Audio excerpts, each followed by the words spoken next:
Good evening, my friend. Welcome to WDW Radio Live. I am Lou Mongello. Thank you so much for being here tonight. If you are watching live, I hope you brought a snack, tagged and invited a friend to join with us. And if you're watching on the replay, please join us every Wednesday, 7:30 p.m. Eastern, here both on Facebook and on YouTube. And make sure you turn on notifications because you never know where or when I might be live next. Again, thank you for being here. We're going to do a relatively quick chat tonight, but a lot of stuff to talk about. We've got this week's podcast, the new podcast, the Audio Guides podcast. Talk a little bit about Daredevil.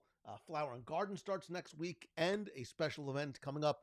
If you are watching for the very first time, thank you for being here. Do me a favor, let me know in the chat where you're watching from and how you found out about WDW Radio, the live broadcast. So let's start first things first and talk about this week's podcast. It was so good to have back my old friend. It literally has been 20 years since I had Jason Surrell on the show. He first joined me on Mouse Tunes, the original podcast I did, with my co-host back in 2005. We remained friends. We see each other at events here and there. He was with Universal for a while, didn't see each other as much. And then reconnected, and I said, God, you haven't been on the show. Let's, rather than sort of just telling nothing but his origin story, I want to really give you a nice overview. But I loved how I really, really enjoyed my conversation with Jason. If you listen to the episode, let me know your thoughts in the comments. I just loved how organic it was and just the different directions it went, not just in terms of his origin story and the work that he did at Disney, some of the things he did at Universal. I think the theme park industry as a whole, innovation, creativity, what is coming next, what might be coming next, both for Disney as well as Universal, and I think really more importantly for us as fans. Jim O, always good to see you. Thank you very much for the kind words about the interviews. Kelly says, I am just on, my volume is low. Is my volume low? Is it just you, or it's not you? Is it me? Is it me? I can turn it up if it needs to be, if we need to crank the volume a little bit. So, Paul says great quality with the camera. Thank you. Hannah Bird, Hannah, by the way, I still can't get through the whole thing. So thank you. We need to connect, by the way, like offline. Only able to listen to part of this week's episode so far. Really enjoying it. I always enjoy the Imagineer interviews, and seem to have, you also shared the same sense of humor that made it especially fun. Yeah, I mean, Jason is, he was a stand-up guy, like not just being a good dude, but literally like a stand-up comedian. So I really enjoyed it, and I really would love to have him come back and do some future segments. I think there's a lot that we can talk about, from the work that he's done to, I think, not just Imagineering, but I think that the theme park industry as a whole, and well, some Disney history as well. Kelly Freeman says, hello from Utah. It's good to see you again, Kelly. Veteran watcher, 20 plus years. That is a lot of Lou, and thank you. I would not be here if it wasn't for you. Kelly is watching from Northeast Connecticut. Chilly night, excited for spring around the corner. We had a little window of like relative cold weather for Florida. Like it was jeans and sweatshirt weather, which made me very, very happy. I don't get to sort of break out the long pants and the hoodies that often, and tomorrow it's going to be like 35. It's going to be like 85. I wish it was 35. It's going to be like 85 degrees again. So for those of you who did hear the Jason Surrell interview, any feedback, any thoughts, any takeaways that you got from my conversation with Jason, and would you like to hear from Jason again on a future episode? I think there's a lot more that we can cover going forward, and he's a really good dude as well. Gary Witz, is anybody excited for Andor season 2 as I am? The trailer, I did not see the trailer as yet. I will tell you, Gary, and I hope that our friendship does not suffer because of this. I thought Andor season 1 was just okay. I committed to it. I committed to the relationship. I made it through a lot of talking, a lot of things that were disinteresting. I mean, it sounds like other relationships that have been committed to as well, but that's a completely separate topic. I think the end, the final episode was pretty good. It was a nice little payoff, but I don't know that I haven't seen the trailer, so I'm looking forward to seeing it. Scott is watching from London, Ontario, in Canada. You do know cold. You do know cold. Dawn Lee, nice to see you again. And Jim, you're right. It's just funny how excited we get to wear jeans a few weeks out of the year. Hannah also says, I love the lessons he shared, even from brief interactions with other Imagineers. Just goes to show short or simple interactions can have deep and lasting impact. I agree. At one point, I'm like, all right, Jason, enough with the name dropping. Because every time he's like, oh, I was just chatting with Marty Sklar. Tony Baxter told me to go talk to this guy. Dick Nunes. And if you're not familiar, I mean, I know you know a lot of those names, but some of the others, legends of Imagineering. So you're right. You never know what simple, short interaction might lead to a subtle or even radical change in the course of your future. So I tell kids, be prepared. Always be prepared, because you just never know. Starla, it is nice to see you again. Paul says Andor had 2 of the best monologues ever written. I don't know which you are referring to. Again, I was admittedly relatively disinterested through a lot of it. My Star Wars fandom has unfortunately waned a great deal over time, which, by the way, nice segue, Mangello, is going to be a nice segue because, and I'm sad to say this, and I can't imagine 5 years ago I would have thought these words would have come out of my mouth in 2025, but my Marvel fandom has waned over the past few years. Endgame was the peak it was the pinnacle, right? We couldn't imagine, Marvel just could not fail. And yet, and I think they've admitted this themselves, I think it was too much too soon, quantity over quality. I think things got very convoluted. I think things got very complicated. I think things got very muddled. Yes, there were some unintentional hurdles throughout the way, a little pandemic, writer strikes, things like that. But I do think that they lost their way a little bit. And as I have been going back and rewatching Daredevil, the Netflix Daredevil, which I've been saying for a long time that I had felt that this was some of, if not the best work Marvel ever put on screen at any time.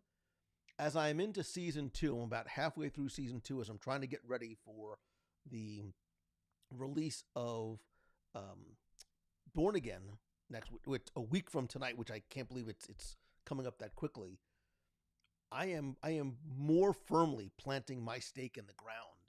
It is not for everyone. It is not for kids. It is very dark. It is very violent. It is very adult. It is very gritty.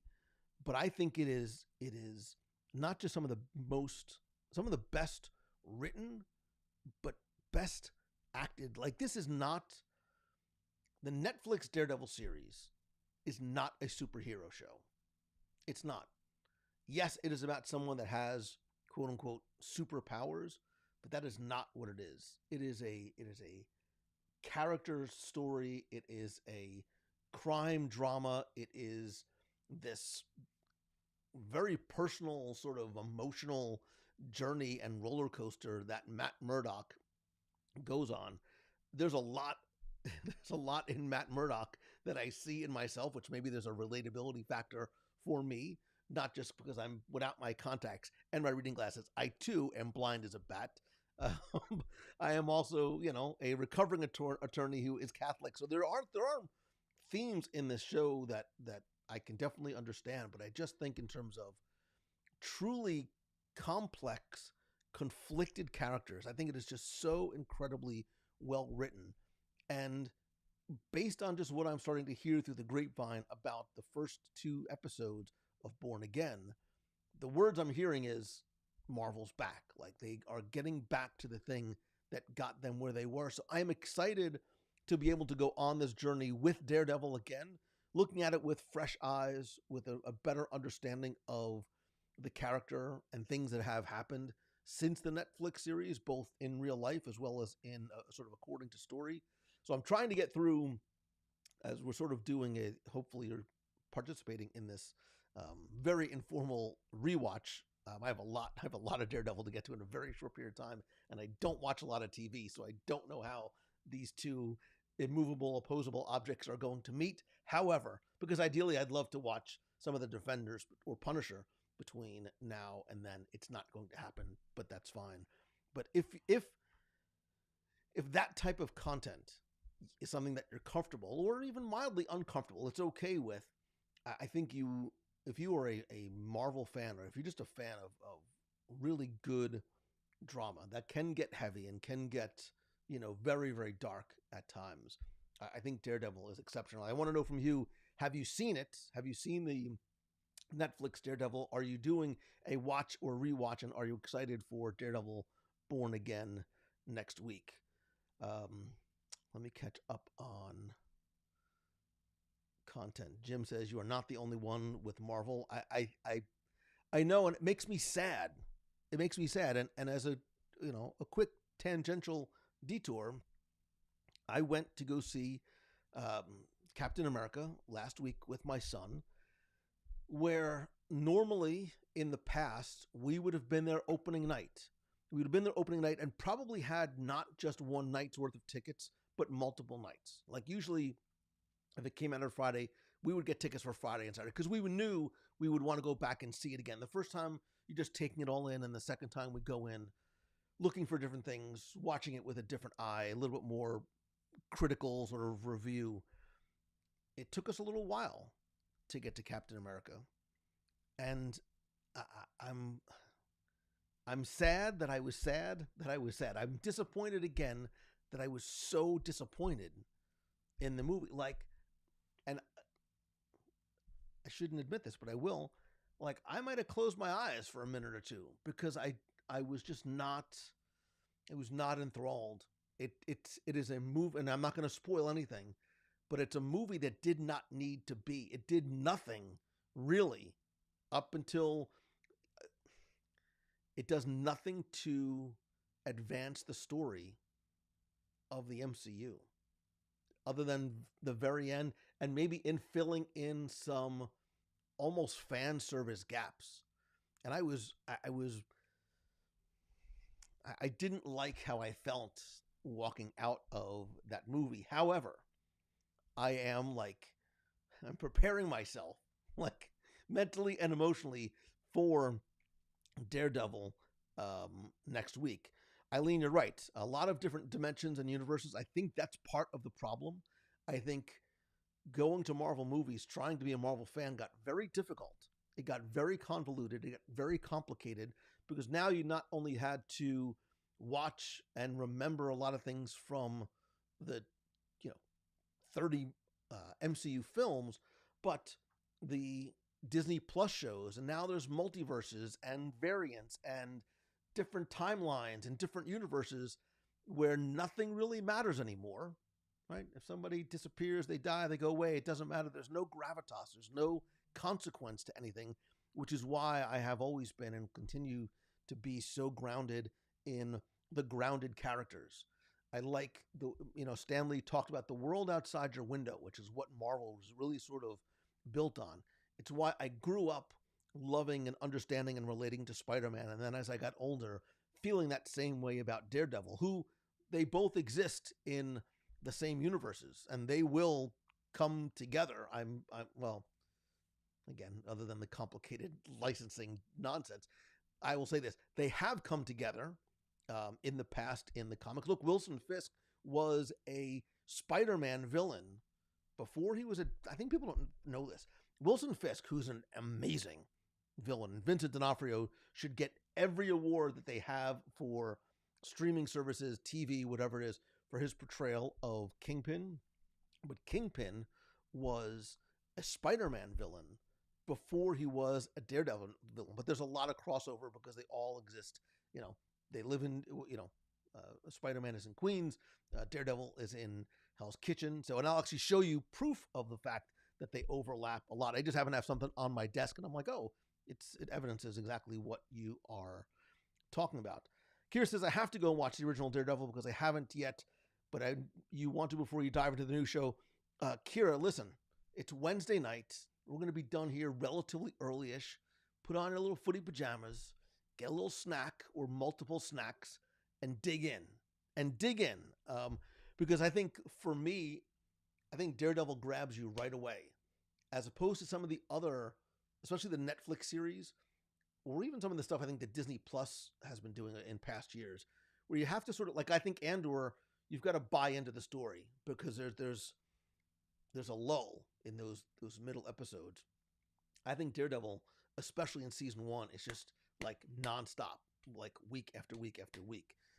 And then season 2 takes a very different direction in terms of characters and story. I just watched an episode today. There is while the fight scenes are choreographed incredibly, there is a scene, there's an interaction between two characters. It's just, it's nothing but dialogue. And it's just so gritty. It's so well written. It's so well acted.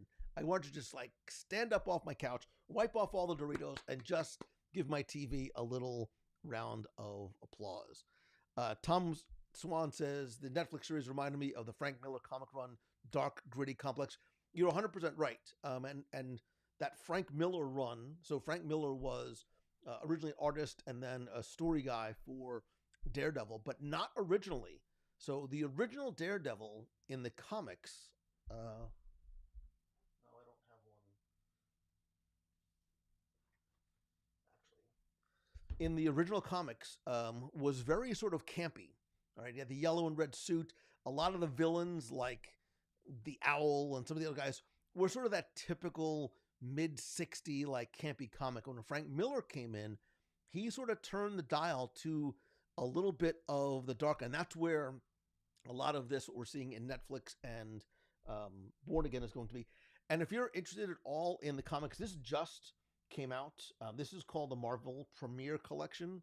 It has a lot of the Born Again Frank Miller run in it. So it basically takes all of the comics from that run and puts it into like a single, like a little omnibus type book. So I haven't actually opened it to read it yet. It's on the stack. I don't know if you can see. There's a huge, these are like, this is the on deck circle for my books. And there's 2, 4, 6, 8, 10. There's 12. There's 12 there. I'm eventually going to get to those, but it is a really, really well done series. Becky says it's very dark and very good. Agreed. It is not something that, you know, if you have kids, every parent's their own way. You do you. I would not have young kids watch. And if you're a little squeamish, there are some things that, you know, it's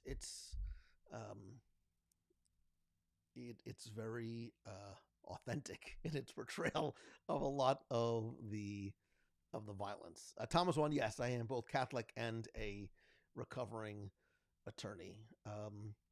Heather says, I still enjoy Marvel. It's not all great, but it's still fun. I liked the new Captain America movie.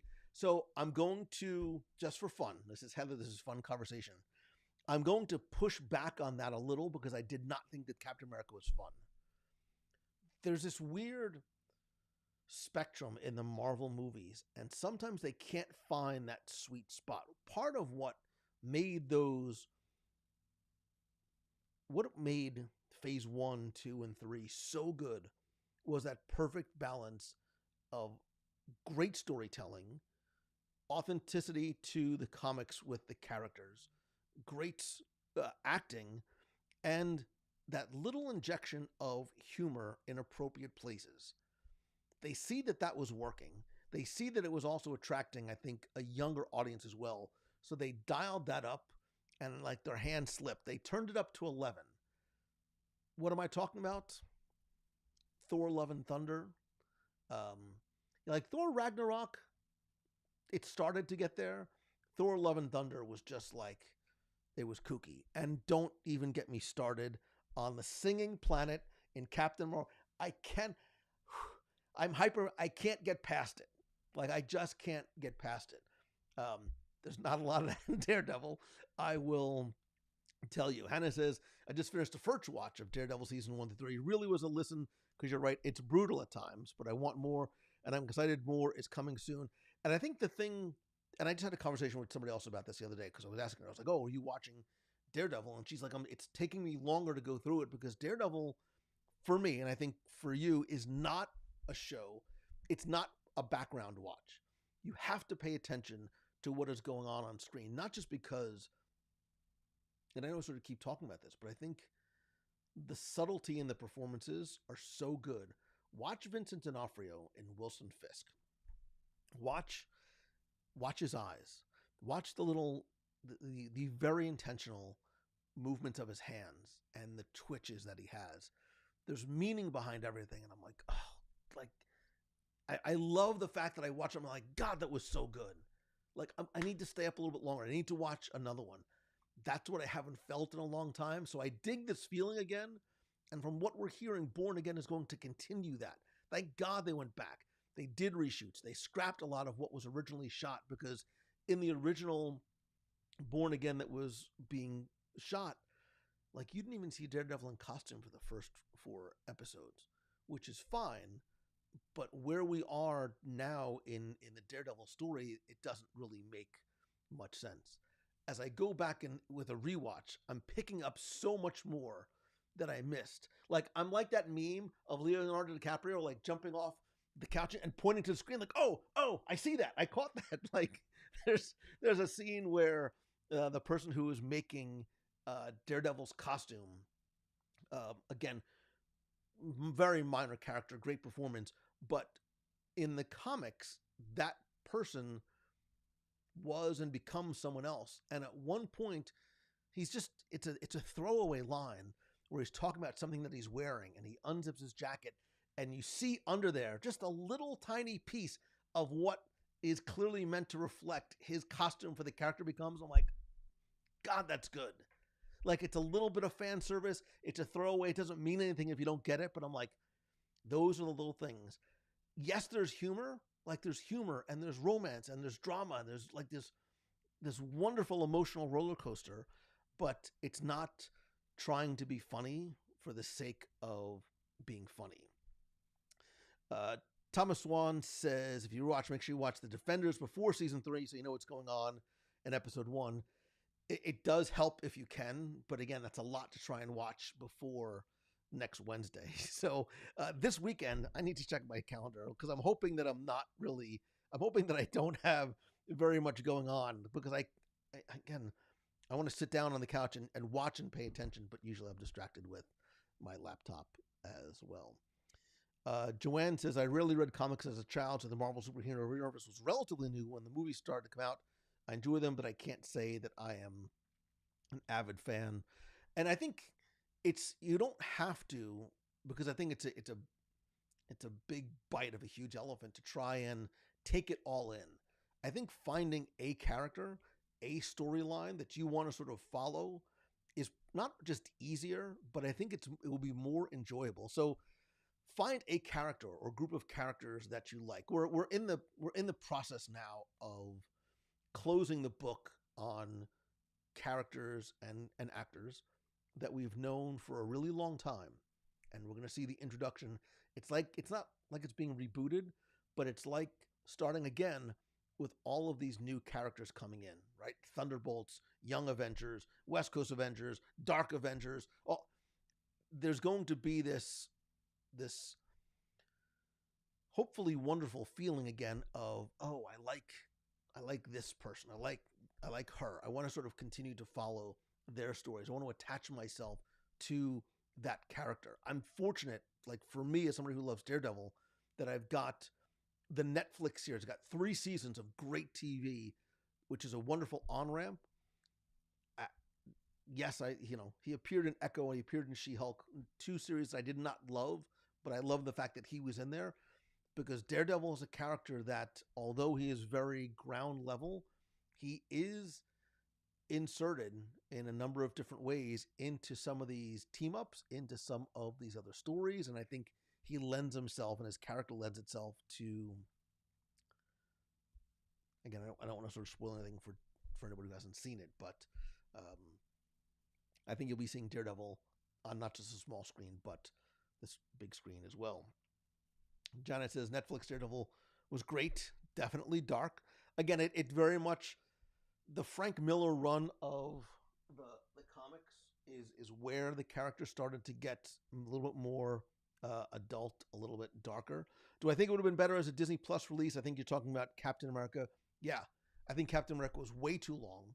I think it could have been a one-off. I think it should have been a one-off. You had Falcon and Winter Soldier as, again, that was a series that I did not love for a variety of reasons. I think you could have continued it there. The only thing, because Captain America Brave New World, which was originally going to be called New World Order, Brave New World did not really do a lot for me. It really was it was more of a Hulk sequel than it was a Captain America sequel. And the only payoff was Red Hulk. And that's the problem. The problem with Captain America Brave New World was the fact that the trailers gave away the spoil.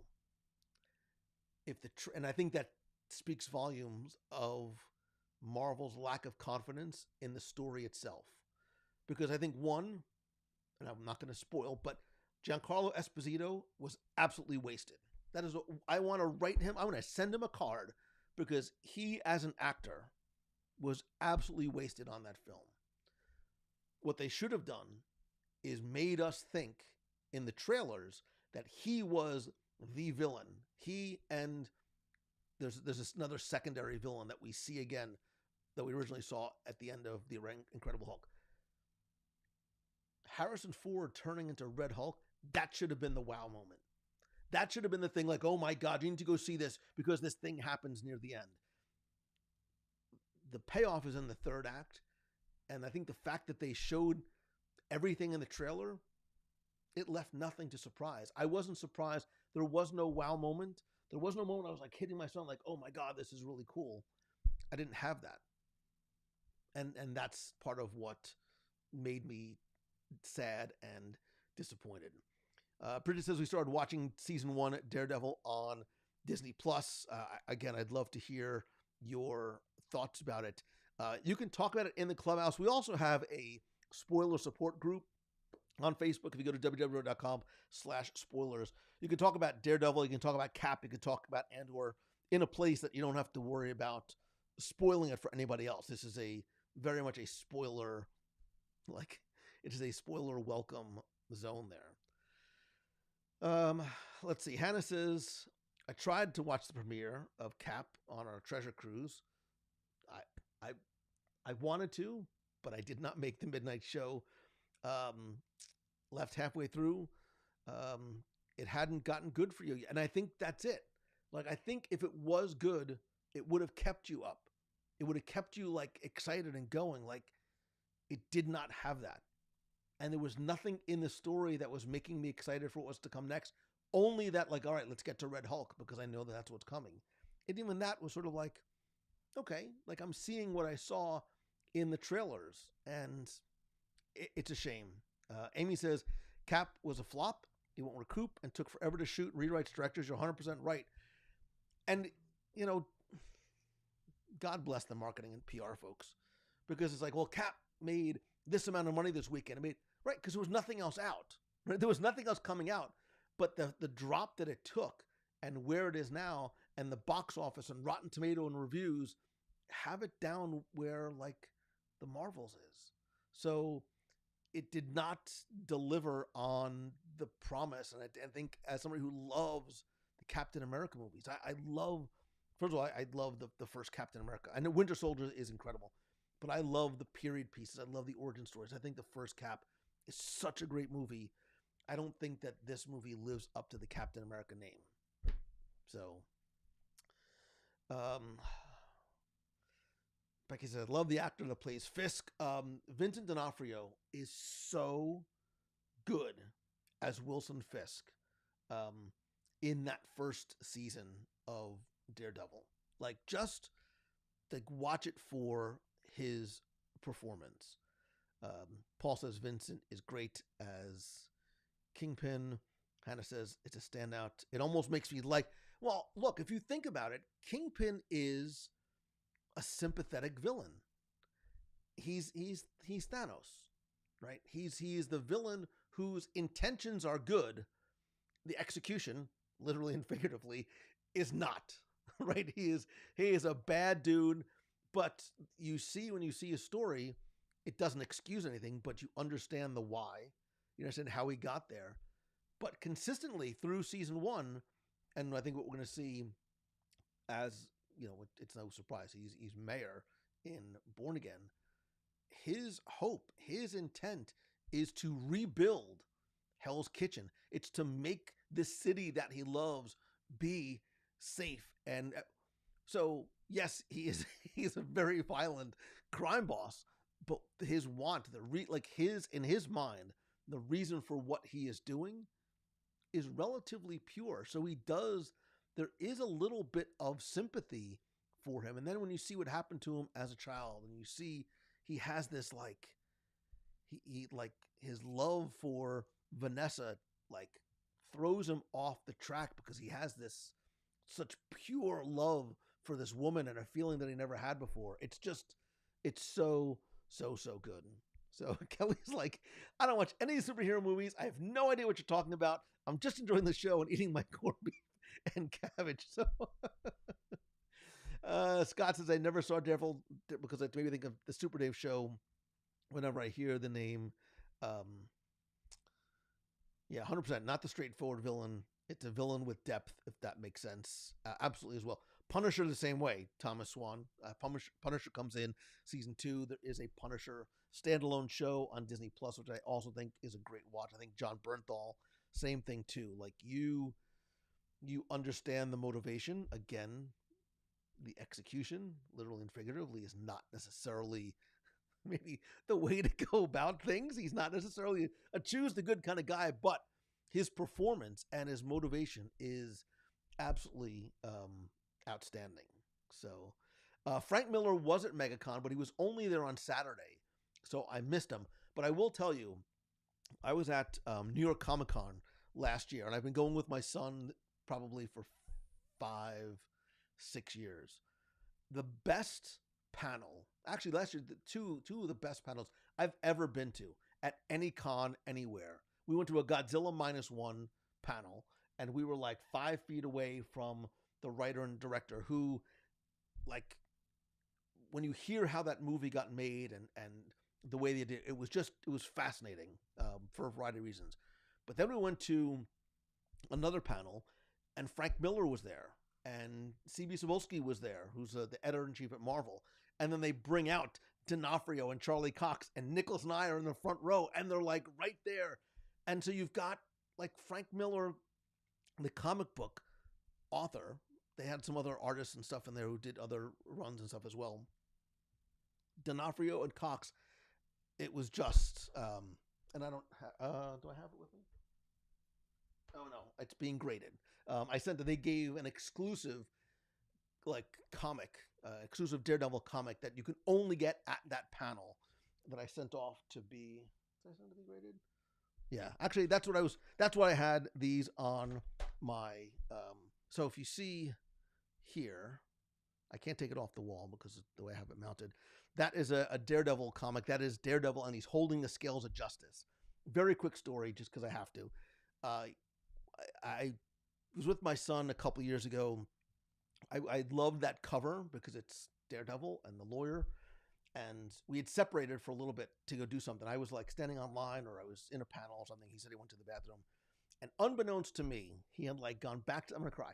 He went back to the show floor, found that comic for me, and then bought it with his own money and like gave it to me, and then we sent it off to get graded. And it was just like this really cool thing. So it's not just about the comic itself, but it's about it's a thing that my son gave me. So, but I do have a couple of other ones. So I talked about Spider-Man being my favorite character the whole time I was growing up, and even as a somewhat adult, and then Daredevil, and the fact that these two cross over in the comics, and if they could just work out the licensing nonsense with Sony, they should cross over in. And I actually thought we were going to see it. I thought we would see a little hint of Daredevil after the in the post credits of the last Spider-Man film, but I just don't think that they can. So this is a graded comic, and this is one of my favorite covers because it's this is number 16.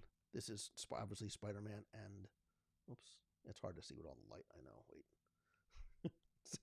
the lighting is awful. So yeah, it's Spider-Man. I just think the cover is super cool. So this is from 1964, and it's a 6.5. And then another one that I have, and I think this may be spoiler, it may not be spoiler, but I'm banking on it that it is. I bought this one because I love the cover, I love the art, and I love the character, which I think, again, I think there is a grand plan for the decision making that Marvel is making in terms of casting, because Daredevil, my friend, also encounters one Victor Von Doom in the comics. And I just think it's a cool, I love the simple Daredevil red and black suit. So this is from this is 37. This is from like 65. And then I have one more. I have a Frank Miller signed one that I'm waiting to get back from grading. So he didn't sign it in front of me, but I was able to, because Frank Miller is very much up there in age. Lisa Nora Glasser says, yes, all of my Daredevil rewatching needs to take place after bedtime.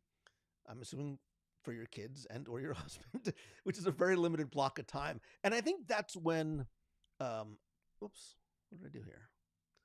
I think that's when you need to watch Daredevil. Like, Daredevil is not a watch in the middle of the day kind of show. It needs to be dark, the lights need to be down, and you need to sort of fully focus and watch. And I like that about it. There's other stuff that you can keep on in the background. My son was home over the weekend. We were both doing work. We were sitting on the couch. We had some Marvel stuff on in the background. Like, Spider-Man Far From Home lends itself to be a background movie. Daredevil is not. Daredevil is not background watching. And I like that about it. I want something that I have to be and want to be fully engaged in. This speaks volumes. Becky says, even this is my Becky. Even I, Becky Menken, lover of all things Thor, was bummed at Thor Love and Thunder. I've only watched it once. I've never gone back to see it again. I don't know that I have any desire to. I've only seen the Marvels once. I will never go back and watch that again. I've tried, like the Eternals. I've tried to watch the Eternals again. I can't. I have no desire to watch Captain Marvel again. I'll probably never ever watch Captain America: Brave New World again. There's nothing in that makes me feel like I need to go and see it again. Remember when we used to watch movies 3, 4, 5 times because there was so many little details and Easter eggs and things like that we had to go back and capture again, or just watch that scene one more time? I haven't felt that way again. Thor Love and Thunder was an embarrassing abomination. That is not the worst description. Jerry Dusenberry, character development is everything. It seems like the new character seemed warmed over. I'm assuming you're talking about Cap, but I agree. Robert Rizzo says, I'll be watching Daredevil tonight, as will I, Robert. When we are done with here, I have one time-sensitive thing I have to prepare for, and then it's back to Daredevil. Does Disney need to start producing shows for the second screen versus these deeper character developing shows? Does he need to start producing shows for the second screen versus these deeper characters? So, like, I'm not sure I understand what you're saying, right? Because I don't, like, when I'm watching Daredevil, I'm fully engaged. I don't have a second screen. I don't want a second screen, as opposed to some of the other things that I could watch. Becky, you do need to finish season 3 before Wednesday. Agree 100%. They gave away the whole movie because they didn't have faith in it, without a doubt. Esposito was added at the last minute. I think you can tell that Cap went through a number of reshoots and a number of scriptwriters and I think showrunners for it, because it feels disjointed. Like you almost can feel like the different sections that were slid into place, and it shouldn't feel that way. Like because it throws off the flow, and I think you really saw it. I think at one point, I think Echo was the same thing. And my, and I could be completely off. I'm sure I am. My feeling is that when Marvel or Star Wars, Disney, whoever, does not have faith in a project on Disney Plus, they release it all at once. Just get it out there, rip off the Band-Aid, get it over with. Echo is a perfect example.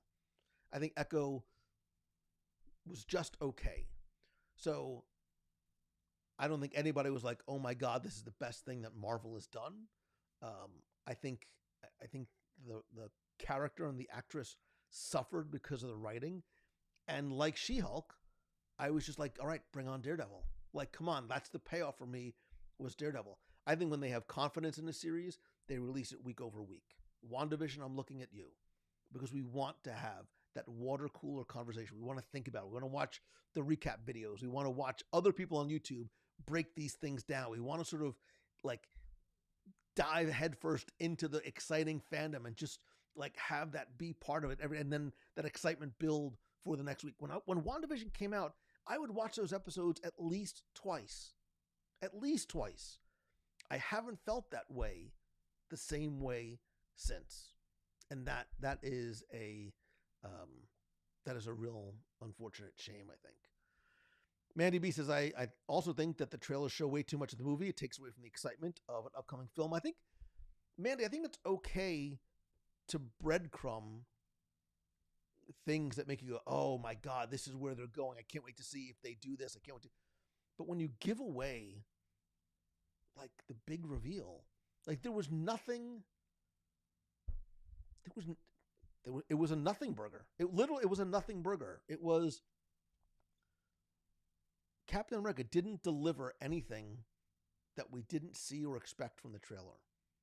And I was like, well, maybe they're sort of like it's a red herring.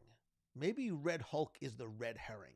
He's not really going to be the big bad villain because it is going to be Giancarlo Esposito. And and it's not. And I'm like, why would you waste him like that? Like, why did you waste such a great actor, such a great character, and such a great performance in that? And I don't understand.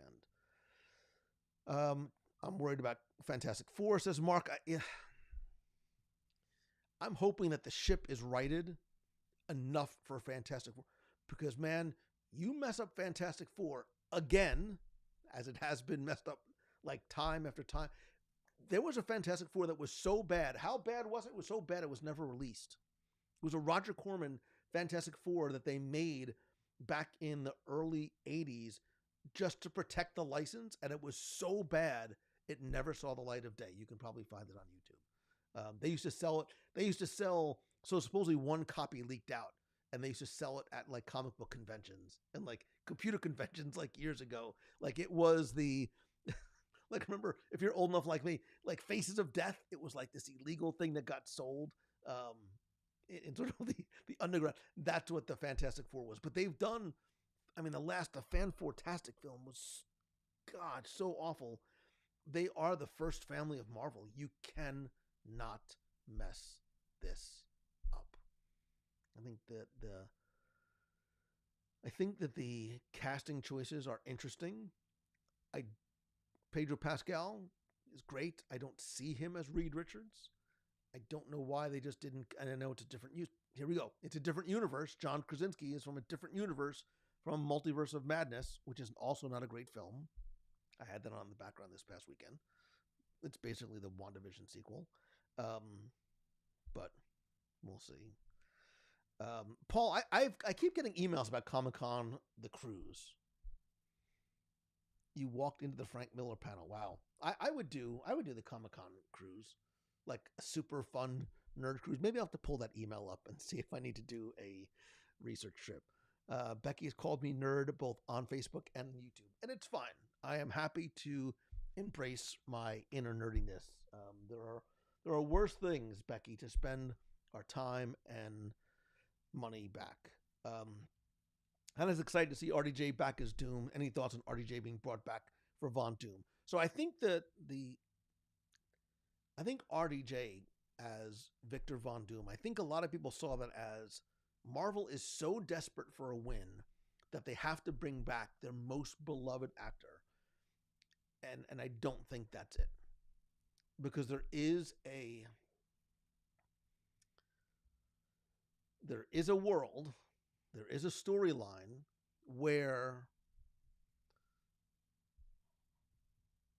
there is an, I don't want to spoil it, there is an intersection of Tony Stark and Victor Von Doom.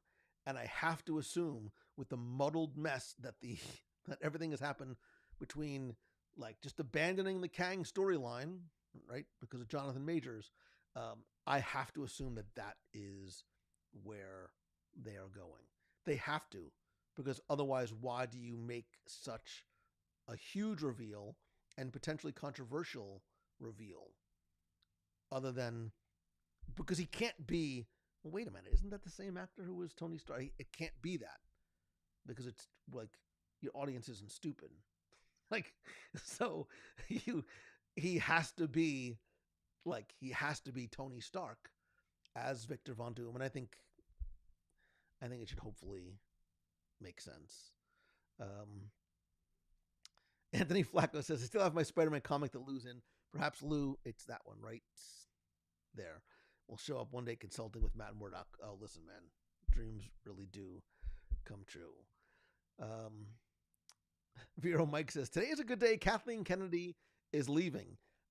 Vero Mikes, I do think that is a good thing, based on where Star Wars is. The question is, who steps into those shoes?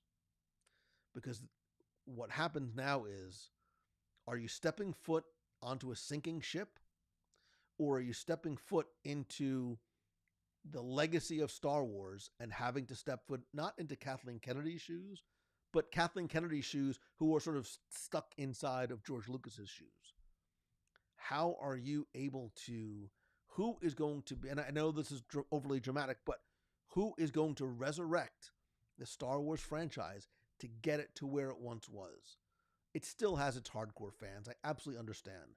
And there are some folks that live and die on the Andor and Skeleton Crew and all the other show hills and like Mazel. But I think overall, the response to what we've seen on the big and small screen is not where Star Wars once was. It's not where Marvel once was. We need to sort of like rise the tide for all boats and bring those back to where they once were. And I don't know who, because you don't want to take a creative like Filoni and make them an executive, because that's when all of a sudden it's the business of running the company as opposed to the creative side of it. So I don't know who the quote unquote right person is for that role. Hannah once again says it's a shame that some of these recent Marvel stories haven't been better, not just because of the lack of entertainment value, but more because of the missed opportunity for a great story and underrepresented people. Hopefully more Black Panther. The loss of Chadwick Boseman, not just as like a human being, but he was so perfect for Black Panther. Like, he was the person who was born. I mean, those stories are going to continue, but you see, trying to have somebody else be a Black Panther is a very difficult, like, I don't know, man. Just like I would want to be the person to step into Kathleen Kennedy's shoes, I don't know that I would want to be the person that has to step into Chadwick Boseman's shoes as Black Panther. So, let me see. Fantastic Four is set in a different multiverse. It is. If you look in the background, you'll see that the skyline of New York. So this is a 60s version of a different universe. So again, if you're trying to sort of visualize what Marvel looks like, it's hard, because you've got what's happening in sort of the MCU, and then you've got all the different timelines, everything on Disney Plus. Now Fantastic Four is in another universe. So like, I think at some point, and it does eventually happen, but at some point you've got to sort of bring all those together so it is much more cohesive and it's much more understandable for the average person. Telling somebody to go into Marvel and taking in Marvel content for the very first time is like telling somebody to go to Disney World for the first time and not like not being prepared. Was like you can't do it. It's overwhelming, right? What do you mean? What do you mean I need to book where I'm going to eat, what I want to eat, where I'm going to be, exactly what time, 6 months before? It's overwhelmingly like you can't do that, and I think you've got to simplify it. Again, that's what made Marvel so accessible early on, right? The Iron Man origin story, the Captain America origin story, they were sort of running in parallel and then eventually came together. And you had these big team ups, and there was no sort of the other universe that's going on. And then a doorway opens up, even at the end of Multiverse of Madness. Like, just when you think everything's calm, like, all of a sudden somebody comes in, cuts a big X into some other multiverse, and Doctor Strange's third eye pops up. You're like, what is, like, so it's there. It's a lot. It is very much a lot. Richard McFarlane says, I have a bootleg copy of the Fantastic Four movie. It is really bad. It literally was made for like $1 million. There's a documentary about the Corman Fantastic Four. I think it's on Amazon Prime. There's actually, on Amazon Prime, there's a couple of really good, there's a multi-part series documentary about Spider-Man, and there's another one about Marvel, like Marvel Comics in like the 60s and 70s, which are both really good. I don't know what they're called. It's Icons Unleashed, Icons Unearthed, Icon something. Look up Marvel, look up Stan Lee, look up Icons. They're both they're good late night fall asleep things after you've gone through all of Daredevil. Let's see.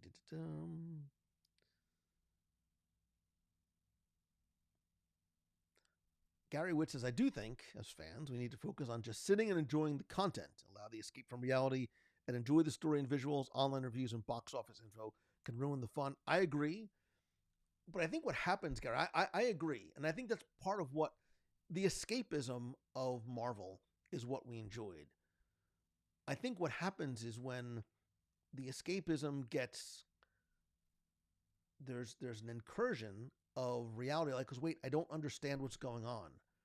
Let me go and watch. So then we would, like, part of the fun was going to watch the explainer videos from whoever it was, whether it's Screen Crush, New Rockstars, whatever, on YouTube. When those videos are now 45 minutes to explain, it's hard to just enjoy it on. You can enjoy Iron Man, you can enjoy Captain America, you can enjoy Black Panther on its face because you didn't need all of the context behind it. When you start having all of these other timelines and storylines and variants, and that's when you're like, wait, I need somebody to explain this to me because I don't understand what exactly is going on. The crossover, the first few phases of the MCU was maybe my favorite part. I'd love to see a return to a more connected universe. And Hannah, that's what's happening, right? So there are these multiple there's multiple branches on this Marvel tree right now. And there's not a lot of that crossover. We're seeing a little bit of it happening. And I think what's going to start happening is this reconvergence. And I think that's what Thunderbolt is starting to do. I think that's what you're starting to see with Ms. Marvel, with America Chavez. You're going to have these other team ups starting to happen. So you're going to have these. They might be called the Dark Avengers. They might be called the New Avengers. You're probably going to have the Young Avengers, maybe the West Coast Avengers. Don't forget, there's a Vision flying around. There's a white Vision flying around out there who's going to do his part to bring some of this together. And I think at some point, it's leading up to this massive secret war battle world type of thing that's going to a certain degree, kind of level and clean up the playing field a little bit.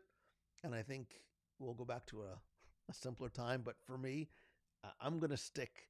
I'm just going to poke my head out the window and see what's going on in Queens and what's going on in Hell's Kitchen, because that's that's where I really enjoy it. Thomas Swan says, I'm going to need some Squirrel Girl.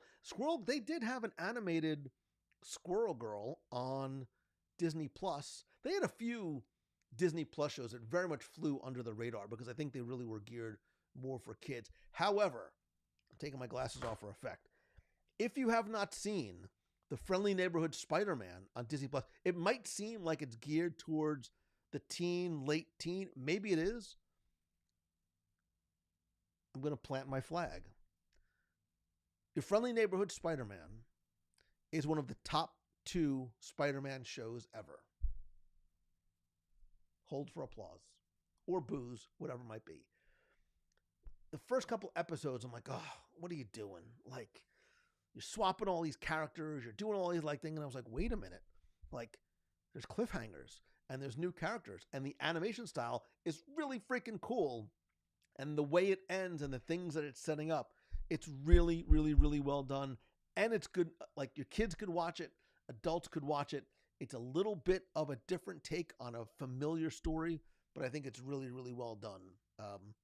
I was very, very impressed with the quality of Friendly Neighborhood Spider-Man. So, Becky says, I'm just being selective. Just when I'm ready to give up, they give us Agatha.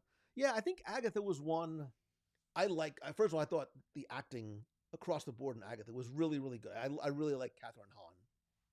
Again, it closes the loop that was left open, but it also it served its purpose of bringing in and forward a character that we're going to see again in one of those aforementioned team ups. So Heather says, I saw the trailer for the new Fantastic Four. Wasn't impressed, but we'll probably still go see it. Yeah, I'm cautiously optimistic. But that's what I mean. Like, I want to feel like, oh my God, I need to go take the day off work. I need to, like, it used to be when the tickets dropped, like, I was on my phone, like, scrambling to get tickets for opening night. Like, I want to feel that way again. Like, I want that excitement in the anticipation. I want the excitement in watching it and going to talk to other people about it and going online. We were doing watch parties. We were like chatting about it in nation calls. We were talking around the Spoiler Support group around that virtual water cooler. That is what I want to feel. I just want to feel again. Like Marvel, like I'm broken. Like I'm a little broken, Marvel, and Daredevil is healing my little nerd loving heart. And I will say, and you know, you might think it's silly, but if you do enjoy the stories and maybe the stuff that you're getting from TV isn't enough, I don't actually get to do it myself, but like they've made it so easy. Like it's easy now to like pick up a comic. If you want, like if you like that's what I was talking about before. If you find a character that you like, you don't have to go to a comic convention or a comic book store and be like, I need you to tell me the story of Black Widow or Wanda. You can pick up one of these trade paperbacks or the omnibus series that have like the entire story and the entire run in it. And there's a lot of really like good stuff. Like even have, and this one, if you go into the back, they even have like the original scripts that like Frank Miller wrote for it. Again, I haven't actually opened this up to read through it, but the intent is there, and eventually I'm going to. I don't get time to read as much as I would like, but it's okay. That's a me problem, not yours. So, Heather says, I'm really enjoying the Friendly Neighborhood Spider-Man. Yeah, Friendly Neighborhood Spider-Man, it's an easy, fun watch. It's a good background watch if you're just like doing stuff around the house or answering email on your couch. That's usually when I get like if I move out of here, my change of scenery is the couch and something on in the background. So John Olive says, I saw Endgame 3 nights in a row opening weekend just because I wanted that in-theater experience or reaction. Right? Remember that feeling when you saw Cap like grab that hammer, like it just, like your little nerdy heart just exploded. And now, like if I need if I need that little like dopamine hit, I'll like fire it up. Like nobody will be home, and I'll like crank up the surround sound, and I'll just watch that one scene, and it fills my like emotional cup again. That's what I want to feel. I'm feeling that again with Daredevil, where I'm going, like the episodes, I'm like, God, that was good. Like, God, that was good. I need to stay up and try and make it through another episode. And I want to make sure when I'm watching it, I'm fully engaged, I'm fully awake, and I'm not distracted by anything or anyone else. So, but yeah, I'm hoping that Fantastic Four is going to be the thing that's going to go, wow, that was so incredible. There were so many Easter eggs in there. I have to go back and see it again. So we will see. We will see what they have in store for us. So that's a go-to movie for me when all the portals open for the final battle. That is that's it. I'm with you 100%. So anyway, if you want to talk more about some spoilery goodness, go to the spoiler support group over on Facebook. I'm looking for the graphic. Well, it doesn't matter. It's www.radio.com/spoilers. I know I just put it up like 2 seconds ago. I have so many things. I really need to. Well, it doesn't matter. Anyway, I want you to go and watch Daredevil or go watch Spider-Man, whatever sort of your flavor is, and then come over and talk about it over in the clubhouse. Couple of things I also don't want you to forget as well. Please don't forget that my audio guides to Walt Disney World are now available as a completely free podcast on Apple Podcasts, on Spotify, whatever your podcast player is. I'm releasing them every week-ish or so. The first 3 episodes are out now. Please go subscribe, download, share, rate, and review. It is incredibly helpful. I really, really, really would appreciate it if you do. Also, don't forget, speaking of Star Wars, me and the aforementioned Becky Mangan from MouseFanTravel.com are going to be talking about Star Wars and living your Star Wars story in the Disney parks at Star Wars Celebration in Japan in April 18th through the 20th. If you're going to be out there, please let me know. And Becky, I think this is still going on, right? For just 2 more days. If you book a qualifying, this is the lawyer coming out, Walt Disney World or Disneyland package or room-only booking, now through February 28th, which is 2 days from now, you can get up to a $250 gift card from our friends over at MouseFanTravel.com. Hannah says, what is the event you were talking about? It's a local thing, but hopefully something that you can participate in if you are here in person or want to participate virtually. It is the 18th annual Walk for Wishes for Make-A-Wish. Look, this is not a body built for running. It's barely a body built for cheering. However, Make-A-Wish is still the most important part of what we do. And this is a 1 mile-ish walk around a lake in Lake Eola, Orlando. It's Thursday, March 27th. It starts at 5 p.m. Go register, be part of the WDW Radio running team. You can get one of these cool, nifty little walking team shirts. Plus, there's going to be like food, entertainment, fireworks. It's just going to be a fun night. And even if you can't participate and want to in person, want to participate virtually, you can do that as well and contribute to the Make-A-Wish Foundation Dream Team Project stuff. Also, don't forget to check out our new merch store at www.radio.com/merch.